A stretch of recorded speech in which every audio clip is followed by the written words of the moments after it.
വിജയരാഘവൻ ഒരു മികച്ച നടനാണെന്ന് നമുക്കറിയാം. ദേശാടനത്തിലൂടെ, പൂക്കാലത്തിലൂടെ, ഏകലവ്യനിലെ ഏറാടിക്കറിയയിലൂടെയെല്ലാം അദ്ദേഹം അത് മുൻപും തെളിയിച്ചിട്ടുണ്ട്. എന്നാൽ അത് മാത്രമായിരുന്നോ വിജയരാഘവൻ? അതിനപ്പുറം അദ്ദേഹത്തിൻ്റെ ഉള്ളിലെ അഭിനയസിദ്ധി പുറത്തെടുക്കാൻ യോജിച്ച കഥാപാത്രങ്ങൾ ലഭിച്ചിട്ടില്ല എന്നതാണ് സത്യം. പലപ്പോഴും ടൈപ്പ് കാസ്റ്റ് ചെയ്യപ്പെട്ട നടൻ കൂടിയാണ് അദ്ദേഹം. ഏറാടിക്കറിയ ഹിറ്റായതോടെ സമാന ജനസിലുള്ള കുറേ അച്ചായൻ വേഷങ്ങൾ, ഇടയ്ക്ക് കുറേ പോലീസ് വേഷങ്ങൾ. വിജയരാഘവൻ ഇത്രയൊക്കെയേ ഉള്ളൂ എന്ന് എഴുതി തള്ളിയവരെ അദ്ദേഹം ഞെട്ടിച്ചത് സപ്തതി പിന്നിട്ട ശേഷമാണ്. കഴിഞ്ഞ വർഷം റിലീസ് ചെയ്ത പൂക്കാലം എന്ന ന്യൂ ജനറേഷൻ സിനിമയിൽ ഈ കാലഘട്ടത്തിലെ അഭിനേതാക്കളെ ബഹുദൂരം പിന്തള്ളി സിനിമാക്കാരുടെ പ്രിയപ്പെട്ട കുട്ടേട്ടൻ കാസറി. കുട്ടൻ എന്നത് അച്ഛൻ NN പിള്ള അടക്കം വിളിച്ചിരുന്ന ഓമന പേരാണ്. പണ്ടെന്നു ഏതോ സിനിമാക്കാരൻ്റെ നാവിലത് കുട്ടേട്ടനായി പരിവർത്തിക്കപ്പെട്ടു. ഇന്ന് മലയാള സിനിമയിലെ ഏതാണ്ട് എല്ലാ തലമുറയിലും പെട്ടവർക്ക് പ്രായഭേദമന്യേ അദ്ദേഹം കുട്ടേട്ടനാണ്. തൻ്റെ കാലം തുടങ്ങുന്നതേയുള്ളൂവെന്ന് അദ്ദേഹം ഉറക്കെ വിളിച്ചു പറയുകയാണ് കിഷ്കിന്ധാകാന്ഡം എന്ന ഏറ്റവും പുതിയ സിനിമയിലൂടെ. ഇത് ഇടയ്ക്കിടെ റിലീസ് ചെയ്ത് മറയുന്ന അനേകം ഹിറ്റ് സിനിമകളിൽ ഒന്നല്ല. മലയാള സിനിമയെ രാജ്യാന്തര തലത്തിലേക്ക് ഉയർത്താൻ പര്യാപ്തമാംവിധം ഗുണനിലവാരമുള്ള നവഭാവുകത്വം മുന്നോട്ട് വയ്ക്കുന്ന സവിശേഷമായ ചലച്ചിത്ര അനുഭവമാണ്. ഈ ചിത്രത്തിൽ നായകനായ ആസിഫ് അലിയും അപർണ ബാലമുരളിയും ജഗദീഷും അടക്കം അഭിനയിച്ചവരെല്ലാം അവരവരുടെ ഭാഗം ഗംഭീരമാക്കി എന്നത് ഒരു വസ്തുതയാണെങ്കിലും കുട്ടേട്ടൻ എല്ലാവരെയും പിന്തള്ളി ഒരുപാട് മുന്നേറി. കഥാപാത്രത്തിൻ്റെ കരുത്തിനൊപ്പം അതിനെ തനത് ശൈലിയിൽ നിന്ന് വേറിട്ട് വ്യത്യസ്തമായി വ്യാഖ്യാനിക്കാനുള്ള അദ്ദേഹത്തിൻ്റെ ശേഷിക്ക് ഈ പ്രായത്തിലും കുറവ് വന്നിട്ടില്ല. ശരിക്കു പറഞ്ഞാൽ 72 പിന്നിട്ട ഒരു യുവാവാണ് അദ്ദേഹം. ചുളിവ് വീഴാത്ത ആ മുഖവും പേശി ദൃഢതയും ഒരു 35കാരൻ്റേതാണെന്നേ തോന്നിക്കും. നടത്തത്തിലും ചലനങ്ങളിലും സംസാരത്തിലുമൊന്നും ഇടർച്ചയോ തളർച്ചയോ ഉള്ള കുട്ടേട്ടനെ ഇന്നേ വരെ ആരും കണ്ടിട്ടില്ല. ജീവിതം ആഘോഷമയമായി കൊണ്ടാടുന്ന കൂട്ടത്തിലാണ് അദ്ദേഹം. ആകുലതകളുടെ പിന്നാലെ സഞ്ചരിക്കാറില്ല. സൗഹൃദം ഒരു അവയവം പോലെ കൊണ്ടു നടക്കുന്ന മനുഷ്യൻ.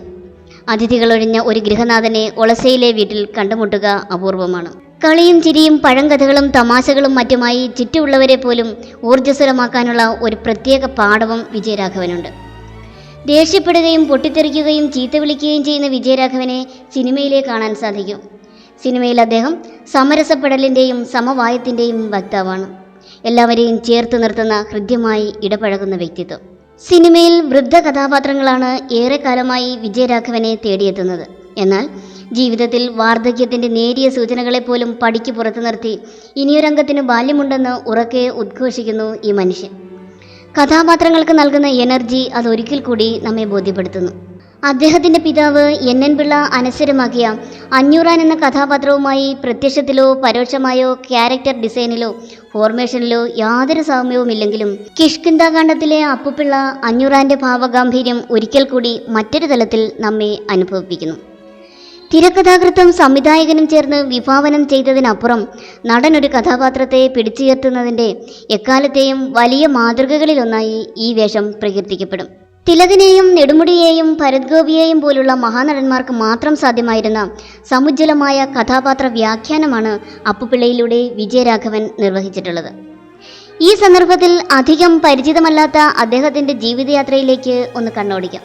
കോട്ടയം ജില്ലയിലെ ഒളശ ഗ്രാമമാണ് സ്വദേശം. നാടകാചാര്യനായ NN പിള്ളയുടെയും നാടകനടിയായിരുന്ന ചിന്നമ്മയുടെയും മകനായ വിജയരാഘവൻ ജനിച്ചത് മലേഷ്യയിലെ കോലാലംപൂരിലാണ്. നാടക റിഹേഴ്സൽ ക്യാമ്പുകളും നാടകവേദികളും കണ്ടു വളർന്ന കുട്ടൻ ബാല്യത്തിൽ തന്നെ പിതാവിൻ്റെ നാടക ട്രൂപ്പായ വിശ്വകേരള കലാസമിതിയിലൂടെ അഭിനയരംഗത്ത് പിച്ചവെച്ചു. കോളേജിൽ നിന്ന് പഠനം പൂർത്തിയാക്കിയ കുട്ടൻ്റെ സിനിമയിലെ അരങ്ങേറ്റവും അച്ഛൻ്റെ നാടകം നിമിത്തമാണെന്നത് ചരിത്രത്തിലെ ഒരു യാദൃച്ഛികതയാവാം.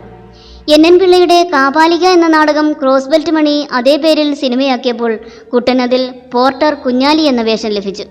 അന്ന് പ്രായം കേവലം 22 വയസ്സ്. ആ കണക്കിൽ അദ്ദേഹം സിനിമയിലെത്തിയിട്ട് കൃത്യം 50 വർഷം തികയുന്നു. കാപാലിക അദ്ദേഹത്തിന് വഴിത്തിരിവായില്ല. വിജയരാഘവൻ എന്ന നടൻ്റെ സാന്നിധ്യം അദ്ദേഹം അർഹിക്കുന്ന തലത്തിൽ മലയാള സിനിമ തിരിച്ചറിയുന്നത് 1982 കലാസംവിധായകൻ S കൊന്നനാട്ട് സംവിധാനം ചെയ്ത സുറുമയിട്ട കണ്ണുകൾ എന്ന ചിത്രത്തിലൂടെയാണ്. വിജയരാഘവൻ അതിൽ നായകനായിരുന്നു. കലാപരമായി മികച്ച സിനിമയായിരുന്നിട്ടും സുറുമയിട്ട കണ്ണുകൾ ബോക്സ് ഓഫീസിൽ തിളങ്ങിയില്ല. അതുകൊണ്ട് തന്നെ നായകൻ എന്ന നിലയിൽ ഒരു മുന്നേറ്റം സംഭവിച്ചില്ല. വീണ്ടും P Chandrakumar, P G Viswambharan എന്നിവരുടെ സിനിമകളിലൂടെ സാന്നിധ്യം അറിയിച്ചെങ്കിലും വിജയരാഘവനിലെ നടനെ തിരിച്ചറിയാൻ ശേഷിയുള്ള കഥാപാത്രങ്ങൾ തേടി വന്നില്ല. അതുകൊണ്ട് തന്നെ സിനിമയിൽ ഭാഗ്യപരീക്ഷണത്തിന് കാത്തു നിൽക്കാതെ അദ്ദേഹം നാടകരംഗത്ത് സജീവമായി. അച്ഛനും അമ്മയും ചിറ്റമ്മയും സഹോദരിയും അടങ്ങുന്ന ഫാമിലി ട്രൂപ്പിൽ വിജയരാഘവനും നിറഞ്ഞു നിന്നു. എന്നാൽ ഒരിക്കൽ കൈവിട്ട സിനിമ സുഹൃത്തിന്റെ രൂപത്തിൽ കുട്ടനെ അനുഗ്രഹിച്ചു. കാപാലികയിൽ ക്രോസ് ബെൽറ്റ് മണിയുടെ സഹസംവിധായകനായിരുന്ന ജോഷി ചേർത്തല SN കോളേജിൽ വിജയരാഘവന്റെ സഹപാഠിയായിരുന്നു. ജോഷിയാണ് കുട്ടന്റെ കരിയർ മാറ്റിമറിച്ചത്. ജോഷിയുടെ കൾട്ട് ക്ലാസിക് ചിത്രമായ ന്യൂഡൽഹിയിലെ വില്ലൻ വേഷം ശ്രദ്ധേയമായി. ഇങ്ങനെയൊരു നടനെ മലയാള സിനിമ ഗൗരവത്തോടെ കണ്ടു തുടങ്ങിയത് അന്നു മുതൽക്കാണ്. ഏതായാലും 1987 റിലീസ് ചെയ്ത ന്യൂഡൽഹിയോടെ അദ്ദേഹം നാടകം ഏറെക്കുറെ പൂർണ്ണമായി തന്നെ അവസാനിപ്പിച്ച് സിനിമയിലേക്കിറങ്ങി. 5 വർഷത്തെ കാത്തിരിപ്പിനിടയിൽ ചെറുതും വലുതുമായ ഒട്ടനവധി വേഷങ്ങൾ ചെയ്തെങ്കിലും അർഹിക്കുന്ന തലത്തിലേക്ക് ഉയർന്നില്ല. വില്ലൻ കഥാപാത്രങ്ങൾക്ക് പുതിയ ഭാവം പകർന്ന നടന്മാർ വിരളമാണ്. അഭിനേതാക്കൾ മാറി വരുമ്പോഴും ക്യാരക്ടർ കൺസെപ്റ്റും സ്റ്റൈൽ ഓഫ് പെർഫോമൻസും സമാനമായി വരുന്നതായാണ് നാം പൊതുവെ കണ്ടുവരാറുള്ളത്. എന്നാൽ റാംജിറാവു സ്പീക്കിങ്ങിലെ റാംജിറാവു വിജയരാഘവൻ മറ്റൊരു വിധാനത്തിലേക്ക് മാറ്റിമറിച്ചു. നൂതനമായ അഭിനയ ശൈലി കൊണ്ട് കസറിയ സ്റ്റൈലിഷ് വില്ലൻ. വില്ലന്റെ വാക്കുകളിൽ നിന്ന് ഹാസ്യം ഉൽപ്പാദിപ്പിക്കപ്പെടുന്ന അപൂർവ ജനുസ്. 1993 റിലീസ് ചെയ്ത ഷാജി കൈലാസ് ചിത്രമായ ഏകലവ്യൻ തലവര മാറ്റിക്കുറിച്ചു. അതിലെ ചേറാടി കറിയ അതുവരെ ചെയ്ത പടങ്ങൾ വെച്ച് വിജയരാഘവനിൽ നിന്ന് തീരെ പ്രതീക്ഷിക്കാത്ത വേഷമായിരുന്നു. 40-ാം വയസ്സിൽ പടുവൃദ്ധനായി വേഷമിട്ട കുട്ടൻ അതിമോഹിയും ക്രൂരനും മനുഷ്യത്വരഹിതനുമായ കറിയയെ അനശ്വരമാക്കി. ഒരു അച്ചായൻ കഥാപാത്രത്തിൻ്റെ സംഭാഷണ ശൈലിയും മോഡുലേഷനും മാനറിസങ്ങളുമെല്ലാം അതിശയകരമായ മികവോടെ അദ്ദേഹം അവതരിപ്പിച്ചു. അതേ വർഷം പുറത്തിറങ്ങിയ മേലേപ്പറമ്പിൽ ആൺവീട്ടിൽ പൊട്ടിച്ചിരിപ്പിക്കുന്ന വിജയരാഘവനെ കണ്ട് പ്രേക്ഷകർ അമ്പരന്നു. തുടർന്ന് ദ കിങ്, ക്രൈം ഫയൽ എന്നീ ചിത്രങ്ങളിലെ വേഷങ്ങൾ വിജയരാഘവനിലെ അതിശക്തനായ നടനെ ആവർത്തിച്ച് കാണിച്ചു തന്നു. വിനയൻ്റെ ശിപായി ലഹളയിൽ വിജയരാഘവൻ ചെയ്തത് ഹ്യൂമർ ടച്ചുള്ള ആസ്ഥാന കോഴി കഥാപാത്രങ്ങളായിരുന്നു. അസാധാരണമായ മികവോടെയാണ് അദ്ദേഹം അത് അവതരിപ്പിച്ചത്. ഏതൊരു നടനും പൂർണ്ണനാവുന്നത് ഹാസ്യ കഥാപാത്രം മികവോടെ അവതരിപ്പിക്കുമ്പോൾ മാത്രമാണ്. ചേറാടിക്കറിയയിൽ നർമ്മത്തിൻ്റെ മേമ്പൊടി ഉണ്ടായിരുന്നെങ്കിലും റഫ് നേച്ചറുള്ള ആ ക്യാരക്ടറിൻ്റെ ബേസ് അതായിരുന്നില്ല. എന്നാൽ ശ്രീനിവാസന്റെ തിരക്കഥയിൽ രൂപപ്പെട്ട ശിപായി ലഹളയിലെ സ്ത്രീലമ്പടനായ ബോസ് കുട്ടൻ പൊളിച്ചടുക്കി. തൊട്ടടുത്ത വർഷം പുറത്തിറങ്ങിയ ദേശാടനത്തിൽ ഏകമകനെ സന്യാസിയാക്കാൻ നിർബന്ധിതനായി തീർന്ന നമ്പൂതിരി യുവാവിന്റെ മൗന നൊമ്പരങ്ങൾ ഉള്ളിൽ തറയ്ക്കുന്ന അനുഭവമാക്കി മാറ്റി അദ്ദേഹം. ഏത് റോളും തനിക്ക് വഴങ്ങുമെന്ന നിശബ്ദ പ്രഖ്യാപനം കൂടിയായിരുന്നു അത്. ഹാസ്യവും ക്രൗര്യവും സെന്റിമെന്റ്സും എല്ലാം ഒരുപോലെ വഴങ്ങുന്ന നടനാണെന്ന് കുട്ടൻ പലകുറി ആവർത്തിച്ച് തെളിയിച്ചു. പിന്നീട് അദ്ദേഹത്തിന് തിരിഞ്ഞു നോക്കേണ്ടി വന്നില്ല. കഴിഞ്ഞ 4 നൂറ്റാണ്ടായി മലയാള സിനിമയിലെ സജീവ സാന്നിധ്യമായി കുട്ടേട്ടൻ നിറഞ്ഞു നിൽക്കുന്നു. അപ്പോഴും ചില പ്രതിബന്ധങ്ങൾ അദ്ദേഹത്തെ വിടാതെ പിന്തുടർന്നു. സിനിമകളിൽ കോട്ടയം അച്ചായൻ വേഷങ്ങൾ വന്നാലുടൻ സിനിമാക്കാർ തിരക്കുന്നത് വിജയരാഘവൻ എവിടെയുണ്ടെന്നാണ്. സമാന സ്വഭാവമുള്ള പല വേഷങ്ങളും വൈവിധ്യം നൽകി മികച്ചതാക്കാൻ അദ്ദേഹം കിണഞ്ഞു ശ്രമിച്ചെങ്കിലും ഒരു പരിധിക്കപ്പുറം വിജയം കണ്ടില്ല. കഥാപാത്രങ്ങളുടെ സ്വഭാവം മാറി വരുമ്പോഴും പല മഹാനടന്മാരുടെയും പതിവ് ചേഷ്ടകൾക്ക് മാറ്റം വരിക പതിവില്ല. സ്വയം അനുകരിക്കുന്ന ശീലമുള്ളവരാണ് അതികായന്മാരെന്ന് നമ്മൾ വിശേഷിപ്പിക്കുന്ന പല നടന്മാരും. ഇവിടെയും വ്യത്യസ്തനാകുന്നു വിജയരാഘവൻ. ജീവിതത്തിൽ നിന്ന് പറിച്ചു വന്നതുപോലെ അത്രയേറെ യാഥാർത്ഥ്യ പ്രതീതി ജനിപ്പിക്കുന്ന ഒന്നാണ് രഞ്ജിത്തിൻ്റെ ലീലയിലെ പിള്ളേച്ചൻ. ആ കഥാപാത്രത്തിൻ്റെ ചേഷ്ടകളും ഭാവങ്ങളും അത്ര കണ്ട് വ്യത്യസ്തമായിരുന്നു. വിജയരാഘവൻ അന്നുവരെ ചെയ്ത വേഷങ്ങളിൽ നിന്നും പൂർണ്ണമായി വഴിമാറി നടത്തും. വടക്കൻ സെൽഫിയിൽ നിവിൻ പോളിയുടെ അച്ഛൻ വേഷത്തിൽ അതുവരെ കാണാത്ത വിജയരാഘവൻ്റെ തീർത്തും വ്യത്യസ്തമായ ഒരു മുഖം നാം കണ്ടു. പല നടന്മാരും ഓരോ വേഷങ്ങളും എങ്ങനെയാവും അഭിനയിക്കുക എന്നത് സംബന്ധിച്ച് ഒരു മുൻധാരണ സ്വരൂപിക്കാൻ നമുക്ക് കഴിയും. എന്നാൽ എല്ലാ പ്രവചനങ്ങൾക്കും അപ്പുറം ഞെട്ടിക്കുന്ന വൈവിധ്യം കൊണ്ടുവരാൻ വിജയരാഘവന് കഴിയും. ഏകലവ്യൻ റിലീസ് ചെയ്യും വരെ ചേറാടി കറിയയെ പോലൊരു കഥാപാത്രമോ അഭിനയ രീതിയോ മലയാളി പ്രേക്ഷകർ കണ്ടിട്ടേയില്ല. ലീലയിലെ പിള്ളേച്ചൻ്റെ കാര്യവും അങ്ങനെ തന്നെ. ഇപ്പോൾ കിഷ്കിന്ധാഖണ്ഡത്തിലെ അപ്പുപിള്ളയും നമ്മെ അക്ഷരാർത്ഥത്തിൽ ഞെട്ടിച്ചിരിക്കുകയാണ്. ഇത്തരം കുതിച്ചുചാട്ടങ്ങൾ അനായാസമായി സാധിക്കുന്ന പ്രതിഭാവിലാസത്തിന് ഉടമയാണ് വിജയരാഘവൻ എന്ന നടൻ. പൂക്കാലം എന്ന സിനിമയിൽ 100 വയസ്സുകാരൻ ഇട്ടുപ്പായി വിജയരാഘവൻ വീണ്ടും തന്നിലെ നടൻ്റെ മാറ്റ് തെളിയിച്ചു. എന്നാൽ കിഷ്കിന്ധാഖണ്ഡത്തിലെ അപ്പുപിള്ള അദ്ദേഹത്തിൽ നിന്ന് പ്രതീക്ഷിക്കാവുന്നതിൻ്റെ 10 മടങ്ങ് മികച്ചു നിന്ന ഒരു അനുഭവമായി. ആസിഫ് അലി തകർത്തഭിനയിച്ചിട്ടും ഇത് വിജയരാഘവന്റെ സിനിമയാണെന്ന് പലരും പറയുന്ന തലത്തിലേക്ക് അദ്ദേഹം ആ കഥാപാത്രത്തെ കൊണ്ടുപോയി.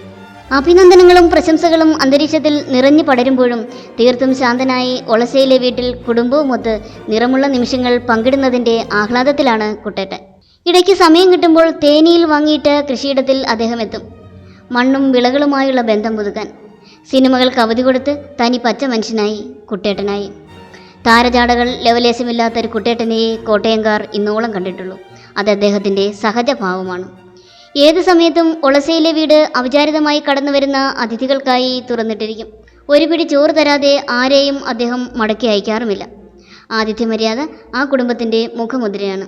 കഥാപാത്രത്തോടുള്ള നടൻ്റെ കാഴ്ചപ്പാടിലും വിജയരാഘവന് തനത് സമീപനങ്ങളുണ്ട്. ഒരു കഥാപാത്രത്തിന് ഭാവം പകരുന്നതിൽ മാത്രമല്ല, അതിൻ്റെ രൂപനിർണയത്തിൽ പോലും തൻ്റേതായ സംഭാവനകൾ നൽകാൻ അദ്ദേഹം ശ്രദ്ധിക്കാറുണ്ട്.